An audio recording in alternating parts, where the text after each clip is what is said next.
One of the easiest things to remember about three check, and the first tip I'm going to give you is look to close the diagonals towards your king. So obviously you recognize where your king is, and the potential diagonals to start every chess game are this a2 to g8 diagonal and this h5 to e8 diagonal.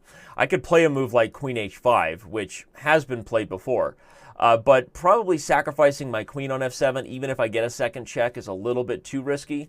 So instead I play this move bishop to c4, which immediately threatens the square f7. Now, what my opponent should play here is the move e6. E6 would be the move that, following this first tip I have for three check beginners, would close this critical diagonal to the king.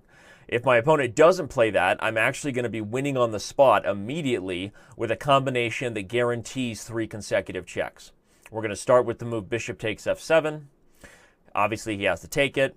And after either queen to f3 check or queen h5, I'm actually guaranteed the third check no matter where he puts the king or how he blocks. I sacrifice and the game is over. So in quick review, as we back up here before we rematch and maybe show another tip, the point is that the fastest way to lose in a three check game is usually via these aggressive diagonals, not via a knight maneuvering up the board, although sometimes you might see games where the knight finds his way into the center and then gets a check. But usually it's much harder to follow up a knight check with consecutive checks, because once the knight is gone, you normally haven't opened up any new lines, ranks, files, or diagonals toward the enemy king. But the diagonals are an opportunity to lose the game just before you even blinked, as we saw happened here. As soon as a move like bishop takes f7 is played, you're going to lose the game very quickly. So the pro tip again, my opponent should have played the move e6. Here we would have seen a position that I played with Maxime Vachier-Lagrave on our Chess.com TV show called The Wild many times, and the game might continue. We have knight c3, knight c6. This is much more of a natural way to play these positions with neither side really allowing any sort of clear avenue to the enemy king. So let's go ahead and play another game. This time I'll take black and show you another way that things can go wrong. So I don't necessarily have a secret recipe. You saw I played e4 as white. Here my opponent's playing d4. There's nothing wrong with that. I don't think e4 or d4 is necessarily that much better than the other. But one thing you really do want to avoid in the opening, we talked about keeping the critical diagonals closed. Here we're going to see my opponent make a big blunder, which is going to allow consecutive checks. My next tip is, if you're going to allow a check, try to keep it to just one. The moment you give your opponent the ability to check, and then no matter what you do, they're getting a second check, regardless of how my opponent blocks here, whether he had blocked with a piece on d2 or as he did here with a knight on c3, I'm just going to take it. Now, is the game over? Is my opponent resigning? No, but he's already under the gun, right? He's been put down 2 checks to nil, and it means that every move I play from here on out, like this move c5, trying to bring the queen out to a5 for another check, is putting my opponent in dire straits. So the second tip I'm going to say to go with this, keep the most accessible diagonals to the king closed, is going to be this tip: never allow consecutive checks.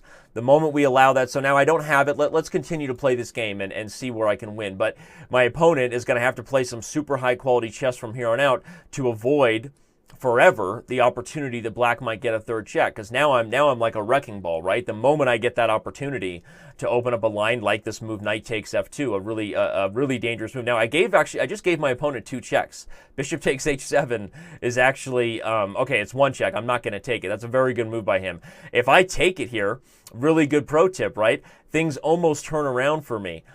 Fun fact here: if king takes h7, the move queen to c2 or b1 check would lose on the spot to me blocking his check with my own check, knight to d3, which would be a third check. So you see how fun 3 check can be, right? So if I take h7 and he tries to check me on this diagonal, he would still lose via this block his check with a check. But the move that would be very good for him would be the move knight to g5 check, recklessly opening up the queen, and then regardless of how I deal with that knight, I'm pretty sure he's going to get a third check. Actually, if king takes h7, knight to g5 check, that would be his second check.